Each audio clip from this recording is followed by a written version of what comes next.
Hello student, मेरा नाम है राहुल सिंह और बूस्टर क्लासेज में एक बार फिर से आपका स्वागत है। तो यदि आप भी घर से ही 9th, 10th, 11th और 12th की कंप्लीट तैयारी करना चाहते हैं तो इस चैनल को सब्सक्राइब करके बेल आइकन जरूर दबा लें।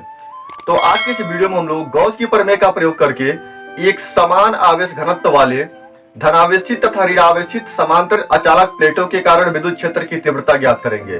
तो बिना टाइम वेस्ट किए चलिए शुरू करते हैं।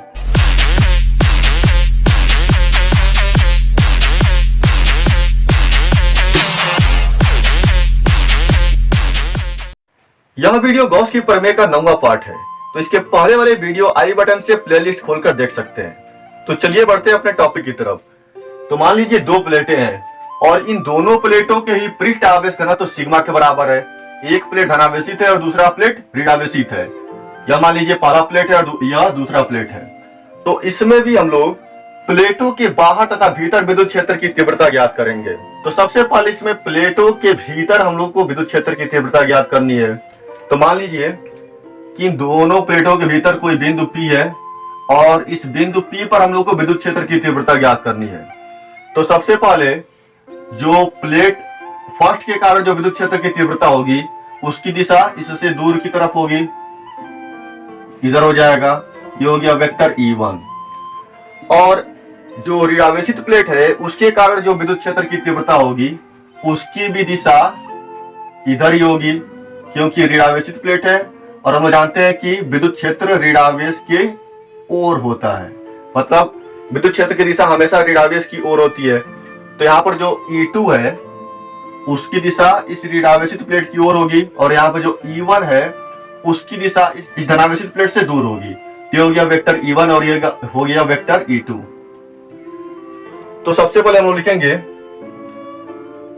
प्लेट का या चादर भी कह सकते हैं। प्लेट फर्स्ट के कारण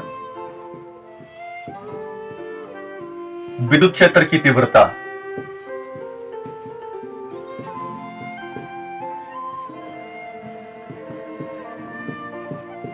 यह मान लिया जाए E1 है। तो E1 किसके बराबर हो जाएगा? यह हो जाएगा सिग्मा अपॉन 2 एप्सिलॉन नॉट के बराबर। और इसकी दिशा किधर होगी? प्लेट फर्स्ट से दूर। और फिर अब दूसरे प्लेट के कारण भी विद्युत क्षेत्र की तीव्रता का मान लिखेंगे। तो लिखेंगे प्लेट सेकेंड के कारण विद्युत क्षेत्र की तीव्रता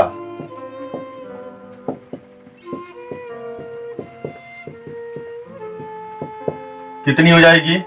यह मान लिया जाए कि E2 है और E2 बराबर हो जाएगा, यहाँ पर भी E2 का मान सिग्मा अपान 2 एप्सिलॉन नॉट के बराबर ही होगा, क्योंकि दोनों के पृष्ठ आवेश घनत्व तो बराबर है। और क्योंकि दूरी पर तो विद्युत क्षेत्र की तीव्रता का मान इसमें निर्भर करता नहीं है, इसलिए दोनों के ही मान सेम होंगे। लेकिन इसकी दिशा कैसे लिखेंगे? तो यहाँ पर लिखेंगे प्लेट सेकेंड की ओर,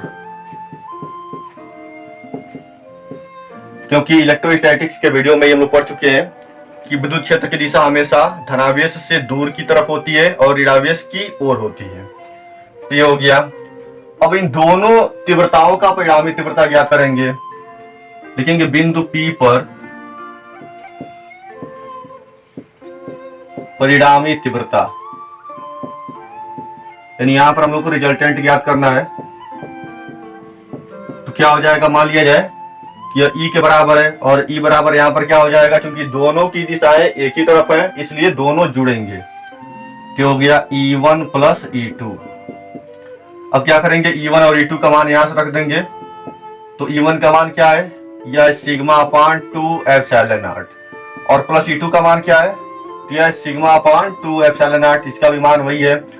अब जब दोनों को जोड़ेंगे तो क्या हो जाएगा? यह पिछली बार की तरह ही यहां पर भी हो जाएगा सिग्मा अपान एप्सिलॉन नॉट। यानी यहां पर प्लेटों के भीतर विद्युत क्षेत्र की तीव्रता का मान है सिग्मा अपान एप्सिलॉन नॉट। तो यहां तक क्लियर हो गया और इसको नोट कर लीजिए।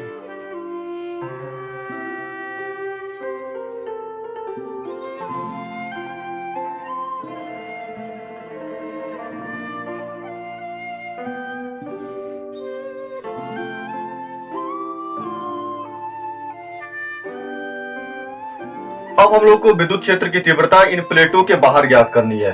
तो मान लिया जाए कि बिंदु P यहां पर है और इस बिंदु P पर हम लोग को विद्युत क्षेत्र की तीव्रता ज्ञात करनी है। तो यहाँ पर जो प्लेट P1 के कारण विद्युत क्षेत्र की तीव्रता होगी उसकी दिशा किधर होगी, इस प्लेट से दूर की तरफ होगी। ये हो गया वेक्टर E1। और जो प्लेट 2 है उसके कारण जो विद्युत क्षेत्र की तीव्रता होगी उसकी दिशा इस प्लेट की ओर होगी। मतलब यहां पर जो E2 का मान हो जाएगा उसकी दिशा इधर हो जाएगी, इधर प्लेट सेकेंड की ओर। तो यहां पर हम लोग देख रहे हैं कि दोनों विद्युत क्षेत्रों की दिशा एक दूसरे के विपरीत है। तो यहां पर जो परिणामी तीव्रता का मान होगा वह इन दोनों तीव्रताओं के अंतर के बराबर होगा। तो बाकी सब कुछ सेम रहेंगे। मतलब प्लेट फर्स्ट के कारण जो विद्युत क्षेत्र की तीव्रता है उसका मान हो जाएगा सिग्मा पॉइंट 2 एप्सिलॉन नॉट, और फिर प्लेट सेकेंड के कारण विद्युत क्षेत्र की तीव्रता का मान भी वही होगा सिग्मा पॉइंट 2 एप्सिलॉन नॉट। अब जब इन दोनों का परिणामी ज्ञात करना होगा तो क्या करेंगे, इन दोनों का अंतर ज्ञात कर लेंगे। तो हो जाएगा E equal to E1 minus E2। अब E1 और E2 का मान रख दिया जाए तो यहाँ पर E1 का मान है sigma point 2 epsilon not minus E2 का मान भी वही है सिग्मा पॉइंट 2 एप्सिलॉन नॉट। अब जब दोनों को घटाएंगे, दोनों के ही परिमाण बराबर है इसलिए इनका अंतर 0 के बराबर हो जाएगा। मतलब यहाँ पर जो विद्युत क्षेत्र की तीव्रता है वह 0 के बराबर है। मतलब यदि दो प्लेट हो, एक प्लेट धनावेशित हो और दूसरा प्लेट ऋणावेशित हो और दोनों के ही आवेश की प्रकृति विपरीत हो तो उन प्लेटों के बाहर विद्युत क्षेत्र की तीव्रता हमेशा शून्य होती है।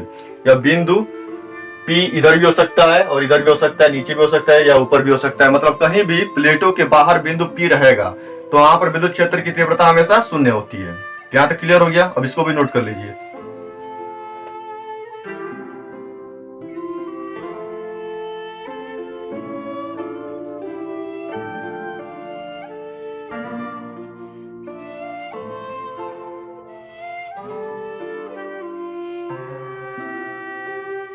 तो आज के लिए बस इतना ही। यदि वीडियो पसंद आई हो तो लाइक करने के बाद शेयर करना न भूलें। और यदि हर वीडियो पर होमवर्क लेना चाहते हैं तो नीचे कमेंट बॉक्स में व्हाट्सएप ग्रुप का लिंक दिया गया है जिसे ज्वाइन करके आप हर वीडियो पर होमवर्क ले सकते हैं। तो चलिए मिलते हैं अगले वीडियो में।